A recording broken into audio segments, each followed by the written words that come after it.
right, shalom, shalom, peace. Welcome to another Messengers of the Covenant, Library Chronicles edition. This is your brother Ahmath, IQAhmath first name. IQ is all the same. Bringing you this book. I've made mention of it before. Some of you guys may own it. You may have heard of it. You may have seen it being referenced in other knowledge-based platforms. This is a good book if you want to develop a case history in regards to the so-called white man and the atrocities that he committed to our people. This book documents case after case, situation after situation, everything from the circuses that they had Jakes in, Sarah Bartman, profiling using her, raping her. I mean, if you don't know about Sarah Bartman, we'll talk about it shortly. Radiation experiments being done on our people, utilizing incarcerated Jakes, man, to do experiments on. If you see the documentary, The 13th, which is pretty much the 13th Amendment that legalizes slavery. If you have a felony record, it's one way that they were able to maintain free labor. You know, how colleges, institutions, laboratories, falsifying data regarding their experiments on our people. I mean, it's so much information, man. It's unbelievable. The book is called, again, Medical Apartheid, The Dark History of Medical Experimentation on Black Americans from Colonial Times to the Present by Harriet Washington. You know, we're going to look at a few subject matters in here, just so that you can kind of get a taste of what they're talking about here. Let's look here first at page 4, and we see here. It says, even the legion of newest illnesses, emerging diseases, such as HIV and AIDS and hepatitis C, kills blacks at much higher rates than whites. AIDS, the scourge of our time, has become a disease of people of color, here and abroad. 49% of HIV-infected Americans are African Americans, and 86% of children with AIDS are African American or Hispanic. So you see the correlation between Northern and Southern Kingdom. And then we also know that AIDS was lab developed, very much like we're hearing about and understanding many of these other plagues that are presently floating around right now, coming out of labs, as much as it was denied. But we know now that thing, you know what I'm talking about, was lab developed in China with monetary backing from America. And we'll just leave it at that. Now we're understanding and knowing how HIV/AIDS was engineered. But look at the target audience. This is how we know that biological warfare is definitely in effect. So it also says blacks are 10 times as likely to develop AIDS as whites. Let's jump over to page 5. It says, now check this out. The Office for Protection from Research Risks has been busily investigating abuses at more than 60 research centers, including experimentation-related deaths at premier universities. Premier universities. The same thing, same places that we're encouraging our youth to go to engulf themselves in thousands and sometimes hundreds of thousands of dollars in debt. Look at the dirt that is under the nails of universities from California to Columbia. Let me read that one more time. The Office of Protection from Research Risk has been busily investigating abuses at more than 60 research centers, including experimentation-related deaths at premier universities from Columbia to California. Another important subset of human subject abuse has been scientific fraud, wherein scientists from the University of Southern California to MIT have also been found to have lied through falsified data or fictitious research agendas, often in the service of research that abused Black Americans. Within recent years, the OPRR has also suspended research at such revered universities as Alabama, Pennsylvania, Duke, Yale, and even Johns Hopkins. And we know Johns Hopkins has had much to do with um, what was that one called? Event 201. That was dealing with this last little plague for the last 3.5 years. And we see these Ivy League schools, Yale, Penn, esteemed universities such as MIT, Cal Berkeley, all involved in scientific fraud, research, and had a hand in the death of Black Americans. Let's move on. Let's see some more. You're going to have to forgive me with some of these highlights. My highlight was pretty thick at the time. Let's look at this here. Circus Africanus, the popular display of black bodies. Okay. So before you go take your son or daughter to Barnum and Bailey, Ringling Brothers and all that, these places were capturing our people, displaying them as animals, putting them on showcases. There's still live videos that you can find online. I have a couple of them that you can still see. Pictures that you can see them parading our people around as animals. Let's look at this. The Negro with us is not an actual physical being of flesh and bones and blood, but a hideous monster of the mind, ugly beyond all physical portraying, so utterly and ineffably monstrous as to frightening reason from its throne, and justice from its balance, and mercy from its hollow temple, and to blot out shame and probity, and the eternal sympathies of nature, so far as these things have presence in the breast or being of American Republicans. No, sir, it is a constructive Negro, a John Roe or a Richard Doe Negro that haunts with grim presence the precincts of this republic, shaking his gory locks over legislative halls and family prayers. John McCune Smith, M.D. So we're seeing what the doctors at the time, how they viewed so-called blacks. Animals, monsters. Okay. It's on page 78. Let's look at this. It says, let me try to get this good. Okay. So it says, Time journalists agreed that Banga provided a valuable tool for illustrating basic evolutionary precepts. Banga was a pygmy that came out of West Africa. Okay, so when you hear the name Banga, that's what they're talking about. Now, they said that they were going to use him as a valuable tool for illustrating basic evolutionary precepts. So in order to push the Big Bang Theory and evolution, they were trying to utilize Jakes to promote that agenda. To oppose his internment was to oppose science. To oppose his internment, meaning his captivity, that was opposing science. So if you was against the way that science and these doctors were parading around and experimenting on Jakes, you was against science. And if you remember, Frankenstein Fauci said, "Don't come against me, I am science." Remember that? This is how the doctrine of science becomes a problem, especially for our people who abide by and live by or listen to the dogma that comes out of the scientific minds and buy into the Big Bang Theory and evolution and, all of those things, right? So it says here, these precepts included physical similarities to the lower primates that scientific racism was beginning to popularize widely. And anthropometric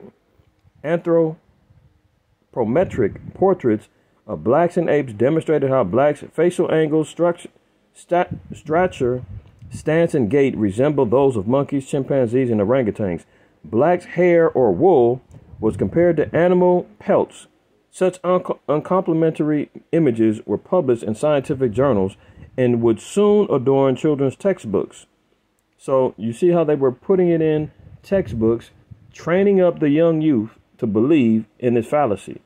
Same way that they're doing, pushing this agenda regarding his, her, they, them, non-binary, so forth and so on. It becomes part of the curriculum. Another thing that we notice here too is that even from the Times journalists, you can even see it in dictionaries from like the 1800s. Just a quick off note. When you look at the definition of wool, it was always in relation to black, or to the hair of a black person or a Negro. So when we're reading in Revelations 1, verses 13, 14, 15, about Christ's hair being like wool, that was indicative of him being a black or a Negro. That's why you see here, black's hair or wool. Okay, that's just a side note. That was common understanding. That was common dictionary-based verbiage. When somebody said that somebody was woolly-headed, they were always referencing a Negro. So let's continue. Scientists allege that apes preferred to mate with black women, just as black men lusted after white women and their own evolutionary betters. So we can see the agenda. We can see the things and the propaganda that they were putting out there, exploiting our people to push this agenda of evolutionary science. Okay, let's look at this on page 80 now. It says, Motc became a familiar figure even in Europe, where his piebald visage graced chocolates in German almanacs. President George Washington was a face in the throng when Motc appeared at Mr. Leach's Tavern, the sign of the Black Horse in Philadelphia in 1796. So were prominent racial theorists of the day, including the Reverend Samuel Stanhope Smith and an entrenched Benjamin Rush, M.D., who is now remembered as the father of American psychiatry, and who then believed that black skin was a manifestation of a type of leprosy that he called nigritude. So do you see the folly that's going on here? You've got everyone from reverends to doctors all coming up with these new ideologies, man, slandering Jakes, bywords and proverbs, as the scriptures say in Deuteronomy 28 as being one of the curses. They're talking about Jakes having leprosy, and they're saying that that's called nigritude.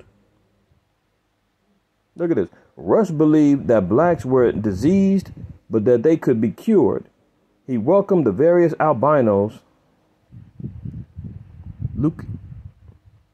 Luciathepus, and vitiligo-stricken white Negroes as hopeful monsters, living proof that blacks will become healthily white.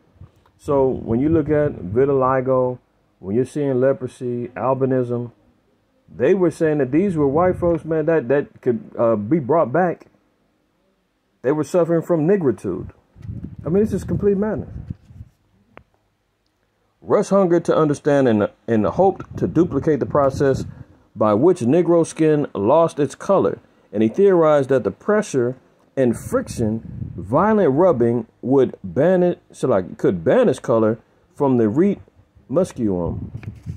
The fictional skin layer. Rush never took up the scalpel against Motc to test this theory, but he cataloged the methods that other physicians had used to whiten black skin and hair, including hydrochloric acid, bleeding, purging, the juice of unripe peaches, muriatic acid, and even pronounced fear. Rush did experiment with sulfuric acid on black skins, probably those of cadavers. So do you see that? And it's a damn shame when you see people in, our people in Jamaica and Cuba and other places, lightening their skin. Hell, they're doing it here in America right now. Hating their skin tones, wanting to lightening and bleaching their skin. And little do they know that the so-called white man was doing these particular experiments, trying to understand albinism and why this was happening to our people, or the experiments that they had. And here they are breaking out hydrochloric acid, muriatic acid, juice from unripe peaches, putting it on black skins, trying to see what would cause this particular albinism. Skin whitening through torture. And our people doing it for free. This is the part I'm not gonna read a whole lot about this, but I'm gonna share this with y'all. If you check this out, Delta of Venus, Sarache Bartman. This is who was also known as Sarah Bartman. This was the sister. You'll see many pictures or artwork of her with lack of better terms, man, she got a big bottom. She was almost like, extremely developed. You know what I'm saying? And these Edomites, man, they was out here raping her, man. They was passing her around. They had her in as a display because she had a big butt, big breasts and all of that, hips. This is something that they looked at as an anomaly, right? So this is where you got it right here. And everything that they did to her, man, it was really, really foul. If you've done any research on her, they do have a lot of information in here on her, man. They even took her, when she died, man, they took her bones and her body to France to put it into a museum. Let's look right here. The most infamous medicalized display of a captive black befell Sirache, pronounced Sarke, and meaning Little Sarah in Afrikaans. Bartman, who was born in 1789, the year of the French Revolution, produced the Declaration of the Rights of Man. Bartman, like Banga, a member of the Khoisan hunter-gatherers, she lived as the southern eastern cape of Africa in what is now South Africa. All right. So let's look over here. This is on page 89. It's like 83. It says, Bartman did not know she was about to enter an arena where she would become an object of unbridled medical curiosity and physical lust. Since the late 17th century, the Khoi had been regarded as the missing link between human and ape species. Theories that have ranked ethnic groups consistently place Bartman's Khoi people, like Otabangas, at the bottom of the evolutionary scale. On the basis of their supposed overdeveloped genitals, Linnaeus classified the Khoi as a divergent branch of humanity, one that he named Homo monstratus, monocidary, relegating them to the back alleys of evolution. In 1839, Samuel Morton described the Hotan as the nearest approximation at the lower animals. Buffon classed them with monkeys. Look at this. Francis Galton, the father of eugenics, waxed rhapsodic about the extravagant figures of these women, declaring that they must be the envy of European belles. So even all the way back to Francis Galton, right? He's talking about how black women's bodies were the envy of European belles. Do we not see that nowadays? Well, nowadays it's all over the place, man. With plastic surgery, the white women used to always do lip injections. They was doing their butts and trying to look like sisters. I mean, the Kardashians are a prime example. But now you got sisters out there, they're getting all this plastic surgery done, man, getting BBLs and skin tightening and doing all kind of matters to themselves so that they can look more like cartoon characters than actually look like the virtuous women that the Most High created them. Lost their way. Don't even remember that how the Most High created you, that's what made the so-called white women envious of you. Francis Galton, the father of eugenics, that's population control, right? This is what Planned Parenthood is based around, with Margaret Sanger and all of that. Francis Galton, the father of eugenics, waxed rhapsodic about the extravagant figures of these women, declaring that they must be the envy of European belles. Drop it down. It says, most scientists agreed that the hot, damp, tropical climate created a licentious and sexual prolificacy in African women that was unknown among European women. So here they are saying because of the climate in Africa, it was making that their theory was, well, these black women got to be more horny than European women, man. They're more freaky. And that's what made them have such a desired lust after our women, man, going in, raping them and doing all kind of atrocities to them, because their theory was, well, they got to be in heat. Look at their environment. Look at this. In 1819 Dictionary of Medical Science essay, ethnologist J.J. Viray described black women as possessing a voluptuousness and degree of lascivity far beyond any known to whites. Abetted by their knowledge that African peoples practice female circumcision, scientists believe that African women in general, and Khoi women in particular, had oversized inner labia that hung down when they stood. I mean, this is complete madness, man. Let's continue on. It says, let me mix that point. Hold on. This is a little bit more about Sarah Bartman. So it says Dunlop had accordingly arranged to put Bartman's body under anatomical scrutiny. Men of science made pilgrimages to London's academy in medical settings to sketch, measure, and endlessly analyze her strapagious buttocks and her extended inner labia, which they dubbed the hottentot apron, or the sinus pudoris, Latin for the veil of shame. I mean, this is what they was doing with the sister, man. The body suffered regular violations that altered between rape and the most intimate of medical examinations. One wonders whether she discerned much difference between them. So they were doing all kind of intimate medical experimentations, and they were raping her. This is all what they was happening to our people. Over the next 5 years, Bartman met with much rougher usage. She was made to stand naked at parties of the wealthy and to impersonate a chained animal in garish Piccadilly, where the mob paid a shilling head to gape and shout vulgarities. They began by staring at her, and the disgust progressed to laughing at her and ended up by being aroused by her, because black women were considered as shameless as European women were modest and chaste. Such behavior was possible for the Victorian gentleman. I mean, I can go on and on about the sister, man, and what they did. Seriously foul. Let me just show you down here. Seriously foul. Okay, it says Western medicine was not finished with its hottentot Venus. In 1817, Baron Georges Cuvier, the French zoologist and physiologist who founded the field of comparative anatomy, dissected her body. He was not an objective observer, having already been convinced of her people's inferiority. Their color is black, their hair crimped, their head squashed, and their noses flat. Their protruding mouths and thick lips were strikingly similar to those of apes. The peoples which composed this race have always been savages. Cuvier cast Bartman's body in plaster in 1817, preserved her brain, vulva, and anus in glass jars, then stripped the flesh from her skeleton and hung it on display in Paris's Musée des Hommes. See that?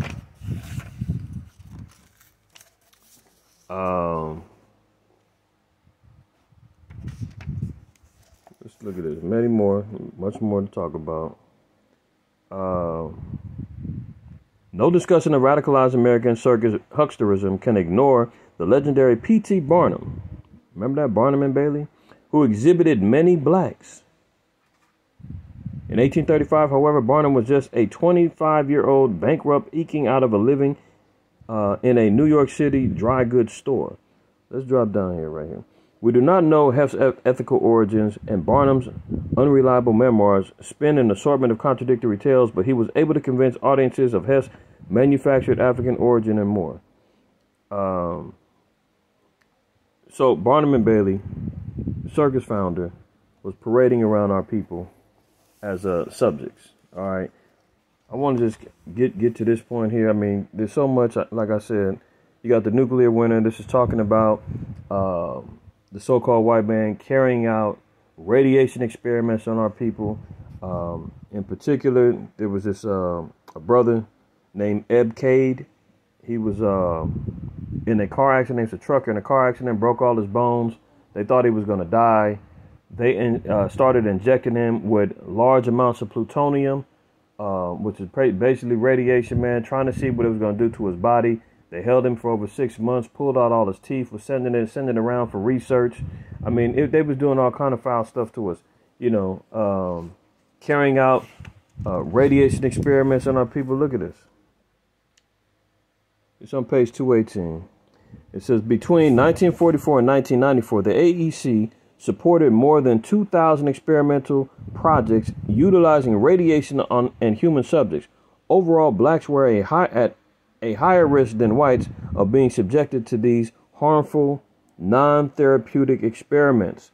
So, you know, the white man doesn't give a damn. He will use his own if it means the bottom line of experimentation. So, did he experiment on his own? Yes. But clearly we see blacks were at higher risk than whites in being subject to those harmful, non-therapeutic experiments. So, per capita, they were utilizing our people way more than they were utilizing theirs. Let's look down here. Pioneers of nuclear medicine, such as J. Robert Oppenheimer. Oh, isn't that a movie out right now? The Manhattan Project, building the atomic bomb. What's she got to say about him? Pioneers of nuclear science such as J. Robert Oppenheimer, Louis Heppelmann, and Stafford Warren masterminded scores of radiation experiments from headquarters they carved out of the shimmering rust-colored earth of New Mexico desert in Los Alamos.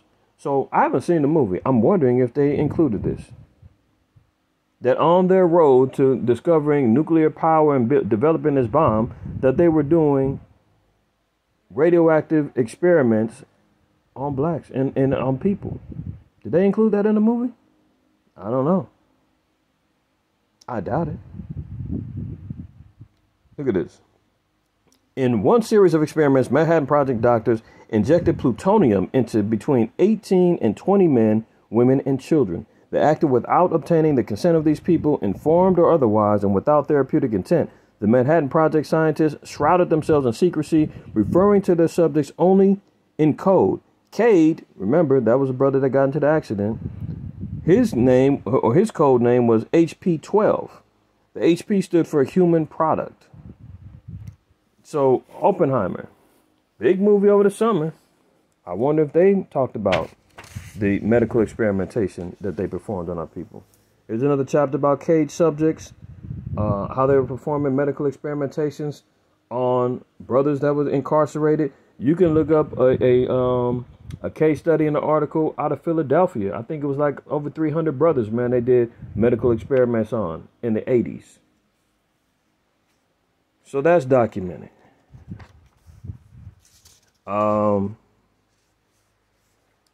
Let's look at this. And then I'm going to close it out here. 294 is talking about HIV experiments. In the late 80s, many states, including New York, funded research initiatives that tested newborns for HIV infection without their mother's knowledge, then withheld the knowledge of the HIV status. 68% of HIV-positive infants were African Americans.